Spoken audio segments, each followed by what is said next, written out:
നമസ്കാരം. സ്പോർട്സ് പേജിലേക്ക് ഏവർക്കും സ്വാഗതം.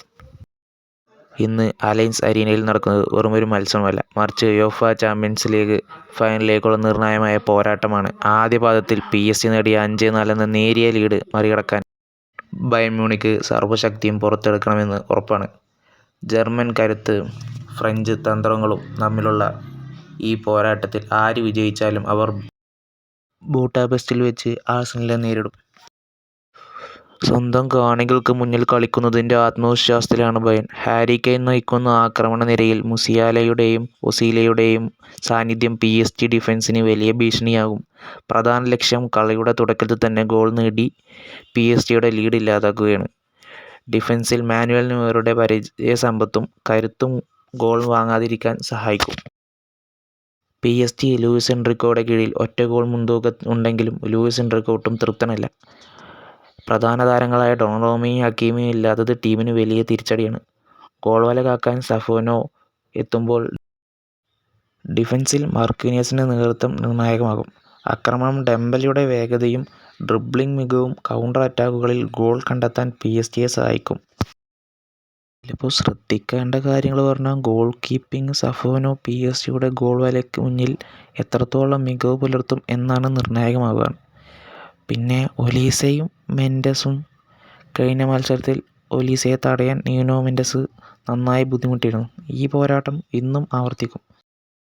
കൊബാനിയുടെ മനോഭാവം. തോൽവി സമ്മതിക്കാൻ തയ്യാറാവാത്ത കൊബാനിയുടെ പോസിറ്റീവ് ബയേൺ താരങ്ങൾക്ക് വലിയ ഊർജ്ജം നൽകുന്നു.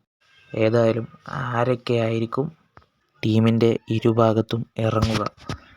നമ്മുടെ ജർമ്മൻ മാധ്യമം പറഞ്ഞിട്ടുള്ള നിഗമനത്തിൽ തീർച്ചയായിട്ടും ബയേണിൻ്റെ ഭാഗത്ത് ഗോൾ കീപ്പറായിട്ട് മാനുവൽ നോയർ, ഡിഫൻസിലെ സ്റ്റാനിസിച്ച്, ഉപമെക്കാനോ, ലെഫ്റ്റ് ബാക്കിൽ അൽഫോൻസോ ഡേവിസ് എന്നിവരെ പ്രതീക്ഷിക്കുന്നു.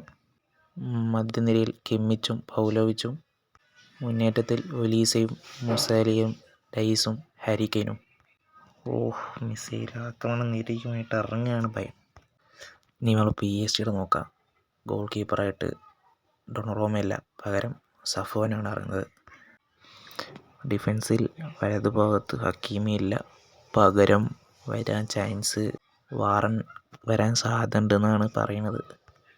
സെൻട്രൽ ബാക്കായിട്ട് പാച്ചോയും മാർക്കീനിയോസും ആയിരിക്കും. ഇടത് ഭാഗത്ത് മെൻഡസ് ആയിരിക്കും. കഴിഞ്ഞ കളി മെൻഡസ് നല്ല ബുദ്ധിമുട്ട് മുട്ടിയിരുന്നു PSG ഒപ്പം കളിക്കുമ്പോൾ തന്നെ. PSG ബയേണിൻ്റെ ഒപ്പം കളിയുള്ള മാച്ചിൽ എഗെയിൻസ്റ്റ് ഒലീസ എന്ന് ഓർക്കുക. മധ്യനിരയിൽ ഫാബിയനും വിറ്റീനയും നെവസുമാണ്. മുന്നേറ്റം നയിക്കാൻ ഡെംബലെ. ഇരുപാർശ്വങ്ങളിലായിട്ട് കിച്ചാക്കറ്റസ്കേലിയും ഡിസിഡു. ഇതാണ് ബില്ല് പറയുന്ന PSGയുടെ ലൈനപ്പ്. രണ്ട് ടീമും കട്ടുള്ള പോരാട്ടം പ്രതീക്ഷിക്കണം. ഇന്നലെ ലൂയിസ് എൻറിക്കോ പറയുന്നുണ്ട്, ഒറ്റ ഗോൾ ലീഡേ ഉള്ളൂ, അത് മതിയാവില്ല ഫുട്ബോളിലെന്ന്. അതാണ് എൻ്റെ താരങ്ങളോട് എനിക്ക് ആദ്യം കൺവേ ചെയ്യാനുള്ള മെസ്സേജ്. മികച്ച പ്രകടനം നടത്തിയേ പറ്റൂ. അസൈൻ കമ്പനി പറയുന്നുണ്ട് 1-0 എന്നുള്ളൂ ഇപ്പോൾ, അത് മറികടക്കാവുന്നതേ ഉള്ളൂ. സോ മികച്ച പോരാട്ടത്തിന് വഴിയൊരുങ്ങുന്നു. ആര് ജയിക്കും, ആര് ഫൈനലിൽ ബുഡാപെസ്റ്റിൽ ആഴ്സണലിനെ നേരിടും? Just we can see. Video അവസാനിക്കുന്നു. ഫുട്ബോൾ ലോകത്തിലെ പുതിയ വിശേഷങ്ങളുമായി സ്പോർട്സ് പേജ് ഇനിയും വരുന്നതായിരിക്കും.